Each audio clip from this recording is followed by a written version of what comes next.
আবারও ভুয়ো ডাক্তার গ্রেফতার শিলচরে। এবার দুই হাতুড়ে ডেন্টিস্টকে আটক করেছে পুলিশ। শিলচর ইন্ডিয়া ক্লাবের মসজিদ কমপ্লেক্স থেকে এই দুই ভুয়ো চিকিৎসককে গ্রেফতার করেছে পুলিশ। ঘটনাকে কেন্দ্র করে শহর জুড়ে চাঞ্চল্য দেখা দিয়েছে। ধৃত দুই চিকিৎসকের নাম কামরুল ইসলাম এবং টিঙ্কু মজুমদার। মসজিদ কমপ্লেক্সের হাজারি ডেন্টাল ক্লিনিক এবং মজুমদার ডেন্টাল ক্লিনিক থেকে এই দুই ভুয়ো ডাক্তারকে সার্জারি করার সময় হাতে নাতে গ্রেফতার করেছে পুলিশ।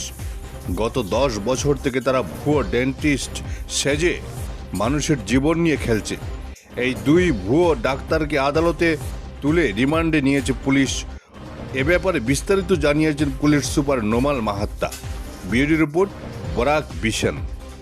আমি এটা বিশেষ খবৰৰ সূত্ৰ কম কিন্তু আমি দুজন ব্যক্তি ইয়াত চিকিৎসক হিচাপে ডেণ্টেল চিকিৎসক হিচাপে তেওঁলোকে ইয়াত তেওঁলোকৰ প্ৰেক্টিছ চলাই আহিছিলে। গতিকে আমি এই এটা খবৰ লাভ কৰি আৰু আমি এটা অভিযোগ লাভ কৰিছিলোঁ ইণ্ডিয়ান ডেণ্টেল এছ'চিয়েশ্যনৰ পৰা। এই সূত্ৰে আমাৰ এটা অনুসন্ধান অব্যাহত আছিলে আৰু অনুসন্ধান অব্যাহত থকা কালত আমি কেইবাজন ব্যক্তিক আমি চিনাক্তকৰণ কৰিছিলোঁ যে তেওঁলোকে সম্পূৰ্ণ আইন বহিৰ্ভূতভাৱে ইয়াত কোনো ডিগ্ৰী বা তেওঁলোকৰ কোনো ডিপ্ল'মা নথকাকৈ তেওঁলোকে ডেণ্টেল চাৰ্জন হিচাপে ইয়াত কাম কৰি আছে। আৰু অতৰ্কিতে আমি দুটা ক্লিনিকত, এটা ক্লিনিকৰ নাম হ'ল হাজাৰী ডেণ্টেল ক্লিনিক আৰু দ্বিতীয়টোৰ নাম হ'ল মজুমদাৰ ডেণ্টেল ক্লিনিক। দুইটা তাৰাপুৰ ইণ্ডিয়া ক্লাবৰ মছজিদ কমপ্লেক্সত অৱস্থিত আছে।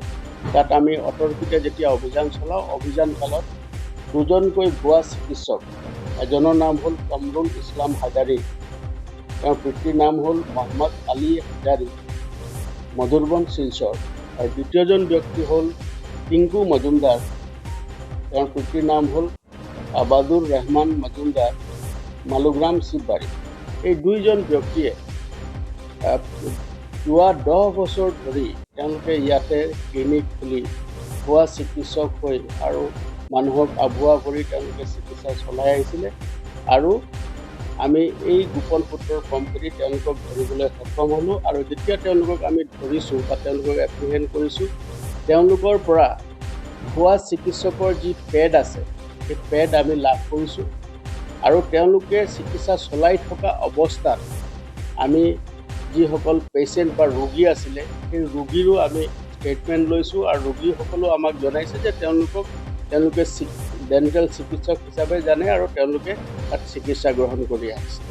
গতিকে এই ভুৱা চিকিৎসক কেইজনৰ কাৰণে বহুতো লোক মানুহৰ জীৱনৰ বিপন্নাপন্ন হ'ব লগা হৈছে।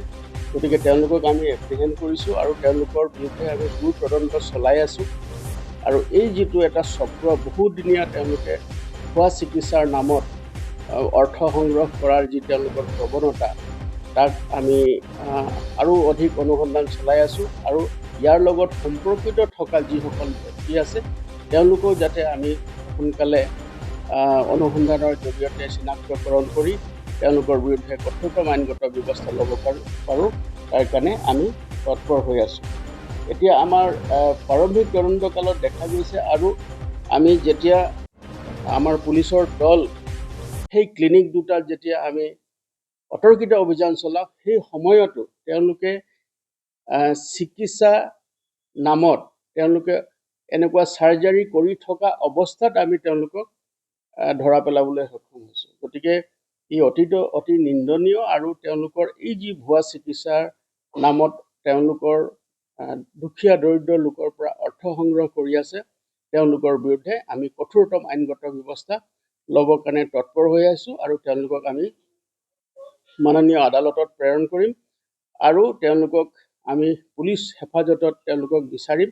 আৰু তেওঁলোকৰ বিৰুদ্ধে যাতে আমি অধিক তথ্য লাভ কৰি তেওঁলোকৰ যাতে সোনকালে আমি তেওঁলোকৰ আইনৰ আওতাত যাতে কঠোৰভাৱে তেওঁলোকৰ বিৰুদ্ধে শাস্তিমূলক ব্যৱস্থা হয়, তাৰ কাৰণে আমি ব্যৱস্থা গ্ৰহণ কৰিম।